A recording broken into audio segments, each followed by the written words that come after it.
wherever you're watching us from, welcome to our today's program of Best View right here on Luntha Television and happy Easter holiday. My name is Vales Chizombe. I'm not alone, I'm joined by Adam Smolopembe. Good morning, Vales. Good morning, how are you? I'm fine, and you? I'm good.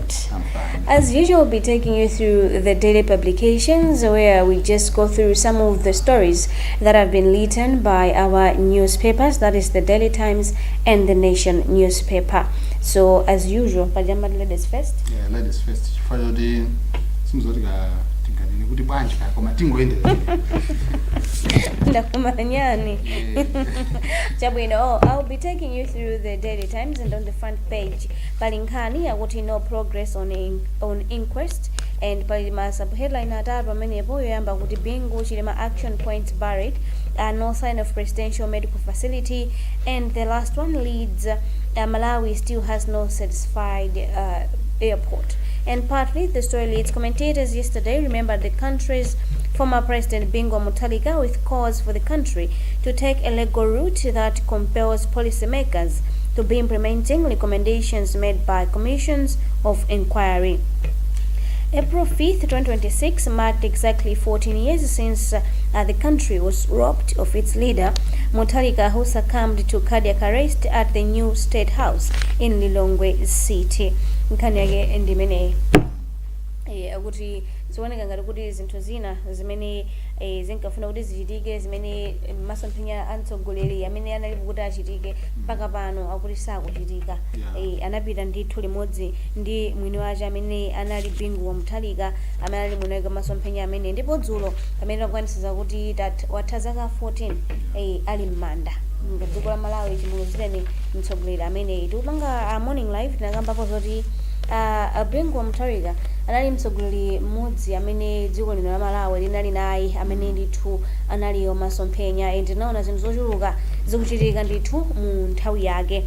Tinaona kuti ayi anakana ndithu kutsitsa kwacha kuipanga divario kuti igwe ndithu anakana nthawi yake, komanso ndi nthawi yakenso ya Bingu imene yankafunitsitsa kuti dziko lino ndithu mwina likhale loti tisamabwerekenso ndalama ijamati zero deficit.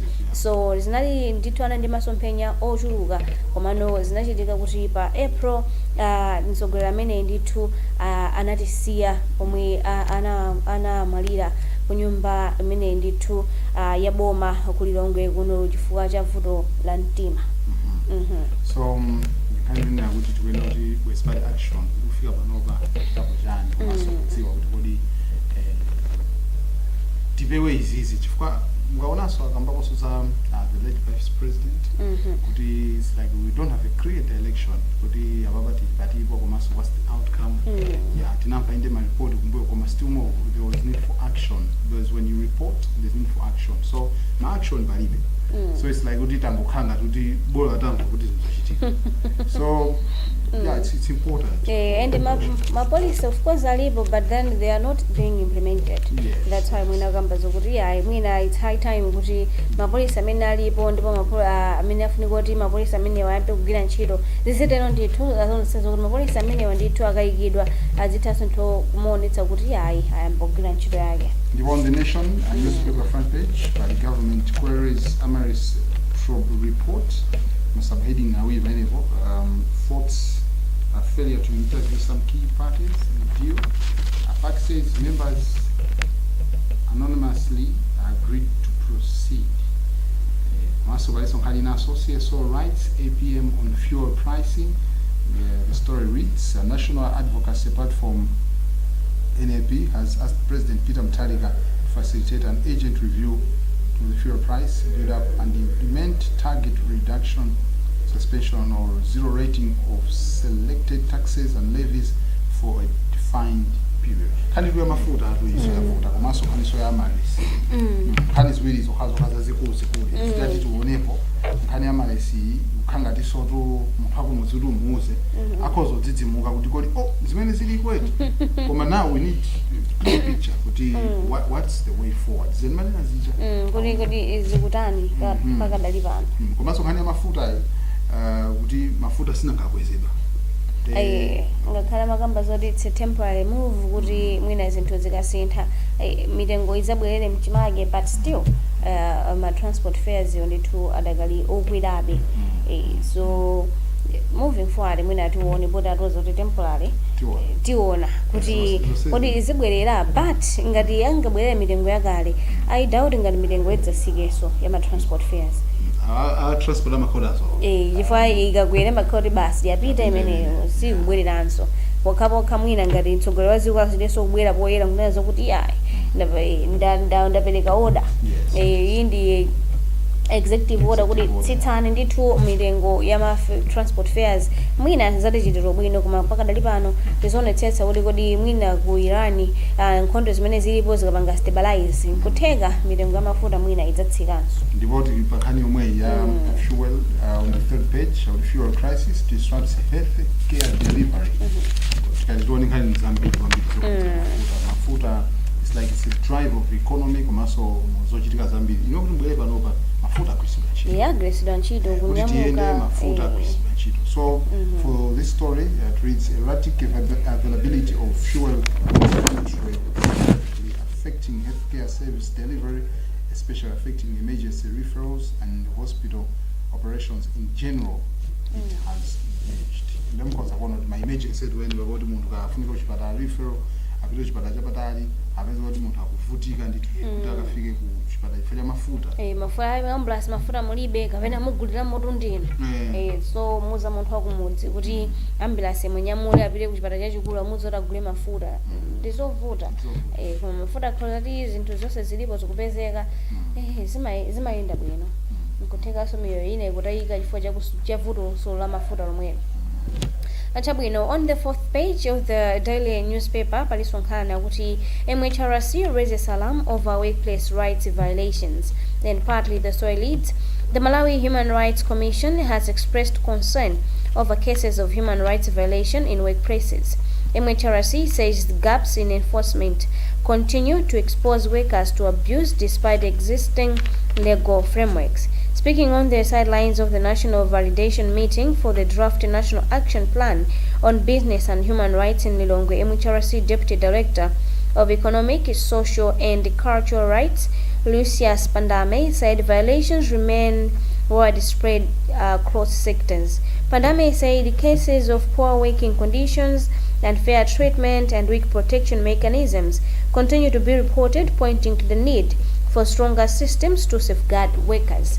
Nkhani yake akuti ma violations kuphwanyidwa ndithu kwa maufulu osiyanasiyana malo ogwirira ntchito osiyanasiyana akuti zikupitirirabe zikukwera makamaka mdziko muno potengera zoti malo amene ogwirira ntchito akugwirira ntchito osakhala bwino ngakhale ndithu kupeza kuti mwina chitetezo kulibeko malo ena ogwirira ntchito zimene ndithu ndi maripoti amene adakaperekedwa ndi zikuoneka zokuti mdziko mwathu muno azonse zingakhale zikuchitika malamulo alipo okuti ogwirira ntchito ndithu azitetezedwa komanso ogwirira ntchito azikhala malo abwino zonse zikhala ndithu zili bwino kuntchito munthu akamagwira azimva zokuti yayi ndikugwira ntchito komanso ndili otetezedwa koma malamulo alipo ndithu amene amathandizira kuti yayi antchito azikhala bwino ngakhale malamulo alipo komano zikuoneka kuti ntchito umenewo kuti antchito akuphwanyidwa ndithu maufulu wawo udakakulira mdziko muno. Pamenepa pakhani mene zikuoneka kuti anthu ambiri sopena sili kudziwa malamulo antchito ine makhafuta alipo kuti kuno kumalawa ambiri malamulo sili madziwa as a result mezoti tikuphwanya malamulo acha osadziwa kapena mwina tikuphwanyiridwa ufulu osadziwa later on tikamaza dandaula ku court kuti asili madziwa kuti lamulo lili wa mali yayi kunoto zimene zoto sili mamva mwino basi mwina it's high time kuti ogwira ntchito na kapena ngati dziko tiziudzana za malamulo ngati amenewa kuti tili ndi maufulu amene ngati ogwira ntchito tili nawo tikapita kukagwira kumalo athu antchito pafunika kuti tizipezeka zoti kumene kuja tikulandira izi ndi izi komanso ndithu pa ntchitopo tikafika azitha kupangani orienti kuti inu muli pano kuzagwira ntchito inde komano ufulu wanu mutha kupanga izi ngati ife ku office tikupanganiso provide zinthu ngati izi makamakaso mwina kuyang'ana ntchito zambiri kaya ndi izi za company kwambiri napezeka muno kugwira ntchito leseka ndi factory apeza kuti zinthu zina zowayenera kuti azizitetezera makamaka ndi nkhani imene timakhala tikambirana pafupi kuti amagwira ntchito ija mwina agwira ntchito ndi zisolo zosiyanasiyana koma protection palibepo mwina agwira ntchito ndi chemicals zosiyanasiyana koma the protection is not there munthu akugwira zinthu zoti ndisaononga moyo wake komano akuzigwira ndi bare hands komanso mwina alibe ma safety boots kumene ndiye ndi zinthu zimene ngati wogwira ntchito kwene kuti tizipatsidwa anthu akamafika ndithu kumalo kuti akagwira ntchito mwina kuja zoti ayi malamulo anu ndi awa komanso ndi awa ngatinso dziko mwina awareness je zikhalapo kuti anthu tizidziwa kuti ya mafulu athu anthu makhoti muli pa ntchito mafulu anu ndi amene wawa jenimaliza kuti anthu ambiri mamosipadziwa zonsezo timene tizidziwa tikamayamba ntchito kuti ya kunoku kufactory kuno ukwena ukhala ndi safety boot ukwena upangezi kuchinaso makaso chidwi chowerenga ambiri sitimakonda kukhala ndi chidwi chowerenga kwambiri sinanga lili nkaja inatha kunabwera social media so the social media chibwera social media leading culture inatha that's why mwina anthu ambiri amazoti zinthu zimene zinalembedwa ngati mabuku mwathu even munthu umufunsa constitution ya dziko lathu ino sangakuuze zoti constitution ino imakamba zoti chani olo muli mapeji angati sakudziwa komano ngati nzika timene kuti constitution ija tizikhala nayo tizidziwa kuti kodi malamulo a dziko lathu lino amati chani nanga pankhani ngati izi lamulo la dziko lino limati chani ifoti nkhani zina zingamachitika mdziko ndi kuti timakhala ndi mwayi wakulu opanga comment pankhani ija otengeranso ndi malamulo amene amafotokozera. So moving forward, international news, US revokes citizenship of relatives to Iran's former Major General. Partly the story reads, the United States has revoked the permanent residency of two women it claims are related to Qasem Soleimani, the late Major General who led Iran's Quds Force from 1998 until his assassination in 2020. Kani tu kuti jipanga affect kani ngati kuno amafuta ndi zinthu zina komanso maonaso azathuso nawonso have been affected. Imagine kuti munthu waka US citizen all this time kina nkuza zido zoti basi tabanga revoke chaka chinotu. Trump is doing the most. Mama still go face it. Tingo face it. When the American tsogole wadzikole ndamena bangaru chifukwa it's been kuti ngoti ku America kuchitika zinthu zosiyana kupezeka zokuti kuli apolisi jamadati ICE ICE amabizona amafika ndithu makuma mwina kukatenga anthu ya you are staying here illegally ndepeza kuti ndi family ndi akatenga abamboka kuti we are deporting you back to your country ndikusiya ndithu mamembers ena family yawo ikukha kungapanga deport ndi zimene zochitika kamatengera amaona kuti aona motani komano ina mapanga prepare kuti ayi zonse zoyeneza zilipo ndi zinaso ndi zimene yakuti ifotiwe khangati ndiye mbalake wa msogolero wa ku Iran wina wake basi kasipitani bwererani so ndizinthu zovuta kwambiri komanso another story it's Kenya closes 600 recruitment agencies. Kenya has closed more than 600 recruitment agencies suspected of dumping Kenyans with promises of jobs overseas since launching a crackdown on illegal recruitments to serve the Russian army authorities. So hii ndio timachitika hivi mayo neno lama kuza kuti agani kuno kunja tizakupatsani nkhani kunchito zabwino kwa kufikira kuchopeza kuti nchito zimene azira zosakhabwe. Na I remember ku kalonga za this incident yotatsikana na lonjezedwa kuti tiyeni Tanzania ngagwa nchito zabwino komana kapeza kuti kuti atanakatira papa mababa okule ndi drama asobwa atazikhala kuti zosa makanda access samakanda access ambezo kuti munthu yendota kabwera ambezo kuti ndamapika kwa mwini wakabaya licha ndati kumakagona nacha mpaka inafika point yoti anacha they had the chance of recording a video pa phone ya munthu kutumiza kuno ku Malawi ndi inapanga kwambiri urgent spark kani ya inapanga kwambiri spark debate yonero ndi timakabwanja anang'una imagine kudanda utati anapulonjezedwa ntchito koma mwakawa kusakhala bwino mpaka polisi anachitopita kuchoka pepa kuti tipatsena nawo tizibwerera nawo sizimakhala zabwino and mostly zingamachitika amakhala zoti ndi nzika ndithu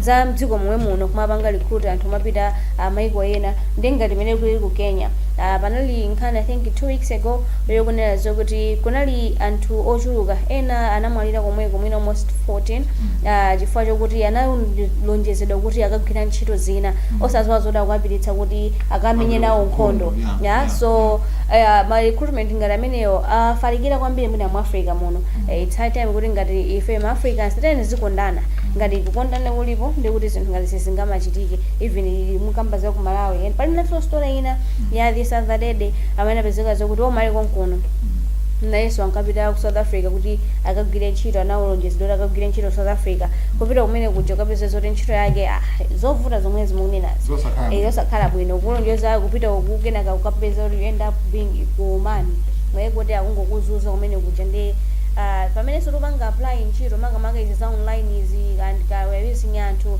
ngati anthu makamaka mwina ife achinyamata amene we are job seeking tiye tizikhalani ndithu sensitive ndi zinthu zina kumaona kuti koma izi zimene zikuonekera msitokhali zenizeni zikhala ndithu ndithari research kuipanganso chinthu chija komanso mwina tiziuza anthu ena amene mwina amazitsata bwino kuti tisimikizire kuti it's legit kuti tipewe kuzika tokhaso mavuto. Moving on to arts and culture. The first story says Togosuya sanctifies his souls on Good Friday.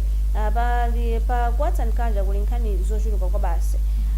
Paliso ina imene yakuti Isaac ndi Jacobo Easter show gets low patronage.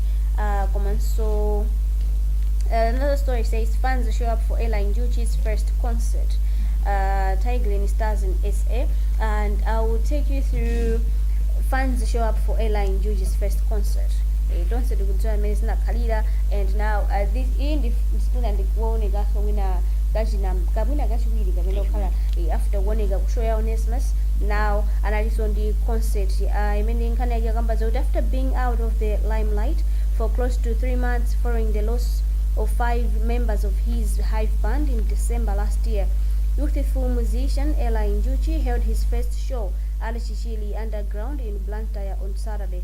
The tour concert, which attracted an impressive audience, saw Ella Njuchi offering several songs from his collection. Because of the tragedy that happened, two anzagi amene amaimba na mubandi the Hive band, so anadiziga yana joga pa social media and stuff. Komano we are happy good where he's back stronger kwamba so mapanga zinthu zimene amakonda. So arts and culture and the Nation newspaper Uledi Press launches a writing art anthology Masoma Kamituka drops season.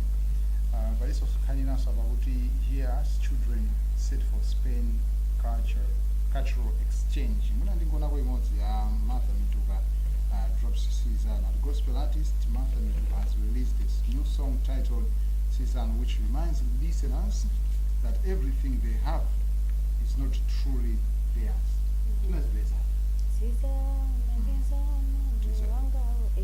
Tinaziveza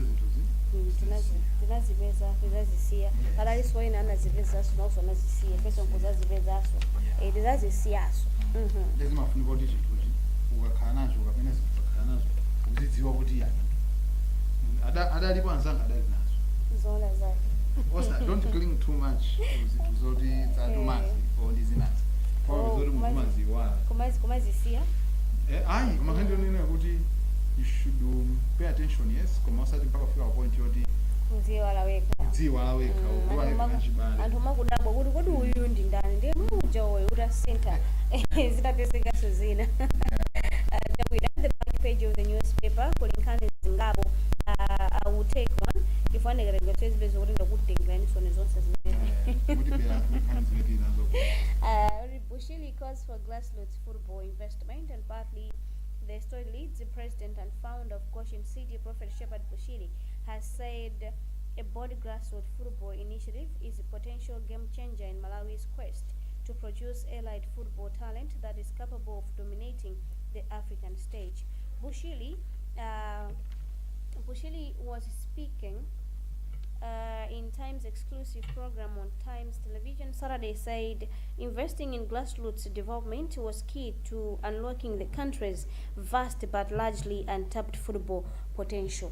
Ndizoona zake kuti mpira tikakhala tifuna tipange invest zambira ukupasi kodi kwene yakazotera mbira kupasi, let's say mwina tindima under 20 aja mnajo kwapanga sponsor bwino kwapanga ndi two train bwino akamakula amazo kuti khala timu ya mphamvu because akali timu cha mphamvu imenso ndithu izapange represent dziko lathu lino. So indeed football ifunika zoti investment yake zikhala yambira pansi penipene, and it's high time kuti umale wathu uno maipanga football ngati career minapangira anzathu ifo kuti umale kuno simapanga football ngati career ifo yokuti you see anthu amene amaswera mpira and then of course you see kuti ndi ma player komano umaona kuti life yawo amene kukhalira zikuoneka zokuti they are not motivated kuti munthu naike angonera kuti ne kali yanga ndifuna zangu khala basi football amene amapangira maiko anzathu fa maiko anzathu football it's a career zoti ye munthu upita usiku nezoti ine I think ndifuna part yanga ndi field yanga ndizingosewera mpira, and then you see kuti they are doing good,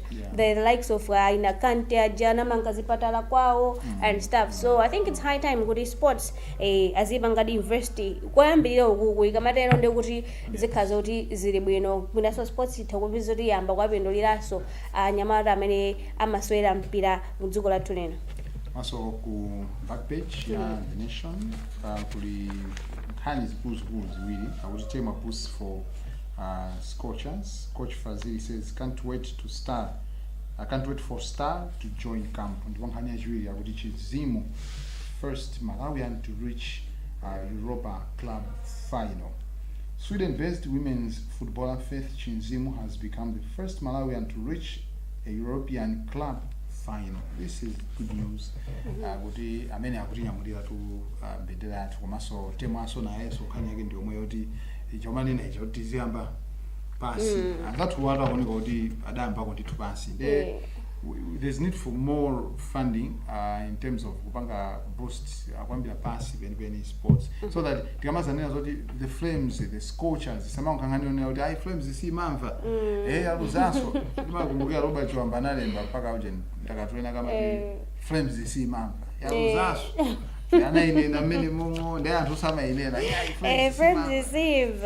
And recently there's a video circulating kwanena bangoti onongera software and stuff, but then if you invest kwambiri you motivate people, and if someone is motivated and akupanga chinthu kuti if I'm doing this I'll end up getting that is makazo ndi zinthu zabwino kwa basi. So motivation ijendo yofunikira. If you invest a lot ku sports ndekuti ku sports kuso ndithu kuzienda bwino. Of course mpira umakhala win or lose komano still makazo effort ja inalipo inaikidwa kwambiri koma zampira sakambi kwambiri fa alipo nyamata amatsata bwino Patrick Pupa amene yutu tinabwera mawa